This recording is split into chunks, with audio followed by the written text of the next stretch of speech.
श्रीराम समर्थ. गरिबा घरची भाकरी. श्री महाराजांच्या नात्यातले एक गृहस्थ गोंदावल्यापासून जवळच राहत असत. त्यांचा मुलगा 5 वर्षांचा झाल्यावर दुर्दैवाने त्यांची बायको मरण पावली. आधीच घरची गरिबी आणि त्यात हा आघात, त्यामुळे पिता पुत्रांचे हाल होऊ लागले. एकदा श्री महाराज त्यांच्या गावी गेले. बरोबर 100-125 माणसे होती. एके दिवशी सकाळी वडिलांनी मुलास सांगितले, महाराजांच्याकडे जा आणि आपल्या घरी घेऊन ये. 2 घास खाण्याची आपण त्यांना विनंती करू. मुलगा श्री महाराज उतरले होते तेथे गेला आणि नमस्कार करून जवळ बसला. त्यांना सहज घडत असलेले राजोपचार बघून हे सर्व सोडून आपल्या घरची भाजी भाकरी खायला महाराज येतील का, असा विचार त्या मुलाच्या मनात आला. थोड्या वेळाने तो उठला, श्री महाराजांच्या पाया पडला आणि समोर उगाच उभा राहिला. त्याच्या तोंडून काही शब्द निघेना. तेव्हा श्री महाराजच म्हणाले, जा तू घरी जा, मी भाजी भाकरी खायला येईन. मुलगा घरी आला. जे घडले ते त्यांनी वडिलांना सांगितले आणि स्नान करून पूजेला बसला. इतक्यात अंगात नुसती कफनी आणि पायामध्ये खडावा घातलेले श्री महाराज त्यांच्या घरी आले. डोक्याला काही घातलेले नाही व बरोबर कोणी नाही.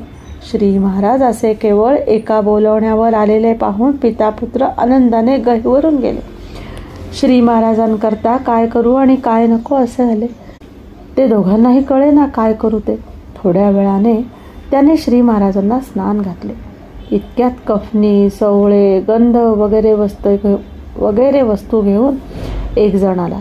संध्या आटोपून श्री महाराज जेवायला बसले. जेवण म्हणजे अक्षरशः भाजी व भाकरीच होती. 1-2 घास त्यांनी खाल्ले असतील नसतील इतक्यात एक मनुष्य दर्शनास आला. भाजी भाकरीची तारीफ करून श्री महाराजांनी त्याला जेवायला बसवले. लगेच दुसरा मनुष्य आला. त्यालाही त्यांनी जेवायला बसवले. तोपर्यंत श्री महाराज कोठे गेले आहेत हे बरोबरच्या मंडळींना कळले आणि त्यांच्यापैकी प्रत्येक माणूस येण्यास सुरुवात झाली. जो येईल त्याला श्री महाराज जेवायला बसवीत. जवळजवळ 125 माणसे जेवायला बसली. जेवण चालले असताना श्री महाराज काही मजेदार हकीकत सांगत होते. त्यामुळे सगळ्यांचे लक्ष तिकडे गुंतले. सर्वांचे जेवण आटोपलेले पाहून श्री महाराज पानावरून उठले आणि मुलाला म्हणाले, अरे बाळ, इतकी मंडळी जेवली तेव्हा तुम्हा दोघांना काही उरले आहे का नाही? भांड्यामध्ये पाहिले तर आरंभी जेवढे अन्न शिजवले होते तेवढे शिल्लक राहिले. हे पाहून बाप लेकांना गहिवर आला आणि दोघांनीही श्री महाराजांना साष्टांग नमस्कार घातला. मद्रासकडची अम्मा. मद्रासकडच्या बाजूला एक मोठा सुशिक्षित सरकारी अधिकारी होता. तो थिओसॉफी पंथाचा अनुयायी असून फार भाविक व भगवंतावर प्रेम करणारा होता. त्याला एक मुलगी होती. पूर्वसंस्कार बलाने आणि घरामधील पारमार्थिक वातावरणामुळे लहानपणापासून त्या मुलीचे लक्ष भगवंताकडे लागले. पुढे तिचे लग्न झाले. परंतु नवऱ्याची मते सांसारिक व व्यावहारिक दृष्टिकोनाची असल्याने दोघांचे काही केल्या पटेना आणि ती नवऱ्याच्या संमतीनेच माहेरी येऊन राहिली. त्याने नंतर दुसरे लग्न केले. बरेच दिवस गेल्यावर श्री ब्रह्मानंदांची आणि मुलीच्या बापाची गाठ पडली. त्याने आपल्या मुलीची हकीकत त्यांच्या कानावर घातली. तेव्हा तिला गोंदावल्या श्री महाराजांच्याकडे नेण्याचा सल्ला त्यांनी बापाला दिला. त्याप्रमाणे त्याने मुलीला गोंदावल्यास आणले. श्री महाराजांनी सर्व हकीकत ऐकून घेऊन तिला ठेवून घेतले.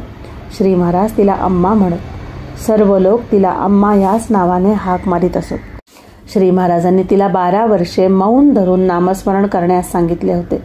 तसे तिने केले. तिला एक कला येत होती. लहान मुलांचे कपडे शिवून त्यावर जरीची कलाकुसर अम्मा फारच छान करीत असे. म्हणून राम, लक्ष्मण व सीता यांच्यासाठी सुंदर सुंदर कपडे श्री महाराज तिच्याकडून तयार करून घेत. ते कपडे घातल्यावर रामरायाचे ध्यान अति कोजीरवाणे आणि स्वरूप सुंदर दिसे. अम्मा जाऊन येऊन गोंदावल्यास राहत असे. शेवटचे दिवस तिने तेथेच काढले. खरा पंत कसा असतो. एकदा मंडळींबरोबर सहज बोलत बसले असता श्री महाराज म्हणाले, परमार्थ साधण्याची मोठी उदार वृत्ती अवश्य आहे. जो पंत असेल तोच संत बनेल. हे ऐकून एक जणाने विचारले, महाराज, असे असेल तर गरीब माणसाला परमार्थ कसा साधेल? यावर श्री महाराज बोलले, का बरे? गरीब माणूस देखील अगदी भिक्षेकरू सुद्धा पंत असू शकतो. त्याने पुन्हा विचारले, तो कसा? तेव्हा श्री महाराज म्हणाले, केव्हा तरी सांगेन. आणि तो विषय तेवढाच राहून गेला. यानंतर 8 दिवस गेले. सर्वजण वरील संवाद विसरून देखील गेले. एके दिवशी सकाळी श्री महाराज लवकर उठले आणि लोकांना म्हणाले, आज माझ्या गुरूंची तुकामाईंची पुण्यतिथी आहे. आज आपण गावात भिक्षा मागून त्यांना प्रसाद करणार. श्री महाराजांनी आपल्या हातात झोळी घेतली आणि बरोबर 5-10 मंडळी भजन करीत व श्री समर्थांचे मनाचे श्लोक म्हणत चालली. आणि अशा रीतीने सर्वजण भिक्षेला निघाले. प्रत्येक घरासमोर उभे राहून श्री महाराज जय जय रघुवीर समर्थ असे म्हणत. प्रत्येक घरातून ओंजळभर किंवा माप भरून धान्य, एखादा पैसा किंवा आणा अशी भिक्षा मिळत गेली. सांपत्तिक परिस्थिती उत्तम असणारी जी मंडळी श्री महाराजांच्या समागमासाठी गोंदवल्यास येऊन राहिली होती, त्यांच्यापैकी कोणी 1 रुपया, कोणी 10 रुपये दिले. एकाने तर 100 रुपये त्यांच्या झोळीमध्ये टाकले. याप्रमाणे भिक्षा मागता मागता दुपारचे 12 वाजून गेले. शेवटी ओढ्याच्या पलीकडे राहणाऱ्या एका रामदासी बुवांच्या झोपडीपुढे जाऊन श्री महाराजांनी जय जय रघुवीर समर्थ अशी गर्जना केली. हा रामदासी त्यांच्या ओळखीने 3.5 कोटी जपाचे अनुष्ठान करण्यासाठी येऊन राहिला होता. सकाळपासून 12 वाजेपर्यंत तो आपली उपासना करी आणि त्यानंतर गावात कोरडी भिक्षा मागण्यास जात असे. फक्त 4च घरी भिक्षा मागून जे पीठ येईल तेवढे ओढ्याच्या पाण्यात कालवून तो खाई आणि पुन्हा जप करीत बसे. श्री महाराज त्याच्या झोपडीकडे गेले. त्यावेळी तो भिक्षा मागून नुकताच परत आला होता. श्री महाराजांचा शब्द ऐकल्याबरोबर रामदासी हातातली झोळी घेऊनच लगबगीने बाहेर आला आणि त्याने आणलेली सर्वच्या सर्व भिक्षा श्री महाराजांच्या झोळीमध्ये ओतली व महाराजांना साष्टांग नमस्कार घातला. त्याबरोबर श्री महाराज बोलले, हा खरा पंत. 8 दिवसांपूर्वी या बाबतीत ज्याच्यापाशी संभाषण झाले होते तो गृहस्थ बरोबर होताच. त्याला ते म्हणाले, बघा, आपण सकाळपासून भिक्षा मागतो आहोत. प्रत्येकाने आपल्याला भिक्षा घातली खरी, परंतु ती घालताना स्वतःसाठी भरपूर खाऊन थोडेसे आपल्या झोळीत टाकले. ज्याने 100 रुपये दिले त्याने स्वतःजवळ 1000 किंवा जास्त रुपये ठेवूनच ते दिले. उलट हा गरीब रामदासी त्याच्याजवळ जेवढे होते तेवढे सर्व त्याने मागचा पुढचा विचार न करता माझ्या ओंजळीत टाकले, माझ्या झोळीत टाकले. याच्याजवळ आता काही शिल्लक उरले नाही, म्हणून याला आज पूर्ण उपवास घडणार. हा खरा उदार माणूस. हा भिक्षेकरी असला तरी पंत आहे. प्रापंचिक माणसाने घरात असलेले सर्वच्या सर्व देऊन टाकू नये ही गोष्ट खरी, परंतु प्रसंग आला असता सर्व देण्याची तयारी पाहिजे हेही खरे. थोर मनाच्या माणसालाच परमार्थ साधतो. तुम्ही सर्व दिले खरे, पण स्व मात्र दिला नाही. परभणीचा एक जमीनदार भडगावकर यांच्या ओळखीने श्री महाराजांच्याकडे येऊ लागला. त्याची बायको लहान वयातच वारल्यामुळे त्याच्याकडे प्रपंचाचा पाश फारसा नव्हता. म्हातारी आई, स्वतः आपण व एक लहान मुलगा एवढाच त्याचा परिवार होता. शेतीचे उत्पन्न चांगले असल्यामुळे त्याला प्रपंचाची काळजी नव्हती. सर्व संग परित्याग करून आपण रामदासी बनावे आणि आपले आयुष्य उपासनेमध्ये घालवावे अशी त्याची उत्कट इच्छा असल्यामुळे तसे करण्याबद्दल तो श्री महाराजांना वारंवार विचारी. त्याने प्रश्न केला की श्री महाराज म्हणत, हो हो जरूर, सर्वांचा त्याग करावा, पण योग्य वेळ आली म्हणजे मी आपण होऊन तसे करायला सांगेन. तोपर्यंत पुष्कळ नामस्मरण करावे. 8-10 वर्षे अशीच गेली.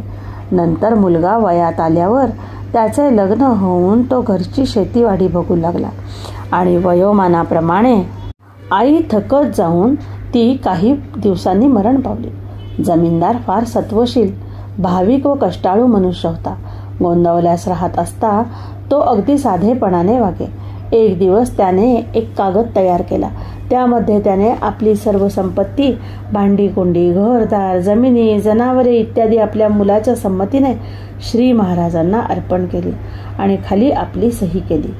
श्री महाराजांनी कागद वाचून पाहिला आणि तसाच मुलाजवळ देऊन ते म्हणाले, बाळ, हे सर्व रामाचे आहे ही गोष्ट खरी, परंतु त्यासाठी कागदाची जरुरी नसते. हा कागद तुझ्यापाशीच असू दे. व्यवहार करीत असता तू रामाची मालकी विसरू नकोस, म्हणजे हे सर्व मला मिळाल्यासारखेच आहे. या प्रसंगानंतर 4 वर्षे गेली आणि जमीनदार एकदा फार आजारी पडला. अवस्था कठीण आहे असे वैद्याने सांगितल्यावर त्याला वाईट वाटले व त्याने श्री महाराजांना बोलवणे पाठवले. श्री महाराज त्याच्याजवळ जाऊन बसले आणि त्यांनी त्याला प्रश्न विचारला. कसे काय वाटते? आता फार काळ दिसत नाही. समाधान आहे ना? श्री महाराजांचा प्रश्न. तो ऐकून तो मोठ्याने रडू लागला. रडण्याचे कारण विचारता तो बोलला, महाराज मला क्षमा करा. मी आपल्याला खरे खरे सांगतो. आपण नेहमी म्हणता की भगवंताला सर्वस्व दिले तर तो खात्रीने आपला होतो. मी माझे सर्वस्व त्याला दिले, पण तो माझा झाला नाही आणि आता वेळ फार उरला नाही, म्हणून मला फार वाईट वाटते. यावर लगेच श्री महाराज म्हणाले, माझाही तुम्ही राग मानू नका. मी सुद्धा तुम्हाला खरे तेच सांगतो. तुम्ही भगवंताला सर्व दिले हे खरे, पण स्व मात्र दिला नाही. भगवंताला सर्वापेक्षा स्व द्यायला पाहिजे. स्व दिल्यावर सर्व न दिले तरी चालते, कारण ते आपल्या मालकीचे राहतच नाही. उलट सर्व देऊनही जर स्व द्यायचा राहिला तर सर्व दिल्याचे समाधान मिळत नाही. भगवंताला स्व देणे म्हणजे मी त्याचा आहे ही जाणीव रात्रंदिवस मनात ठेवणे होय. तुम्ही काळजी करू नका, राम तुम्हाला प्रचिती देईल. तो मनुष्य त्या आजारातून बरा झाला. नंतरचा काळ त्याने खऱ्या अनुसंधानात घालवला. पुढे 1.5 वर्षांनी त्याचा खरा अंतकाळ आला असता, महाराज मी अगदी शांत आहे, आतमध्ये नाम चालू आहे, मी अगदी आनंदाने सर्वांचा निरोप घेतो, असे सर्व लोकांच्या समक्ष श्री महाराजांना सांगून त्याने देह ठेवला. श्री महाराज तेव्हा बोलले, हा फार चांगल्या अवस्थेला पोचला. 12 वर्षे क्षेत्राच्या ठिकाणी राहून तप करणाऱ्याला देखील जे साधणार नाही ते याने नामाच्या जोरावर साधले, तो धन्य झाला. जय जय रघुवीर समर्थ. जानकी जीवन स्मरण. जय जय राम. श्रीराम जय राम जय जय राम.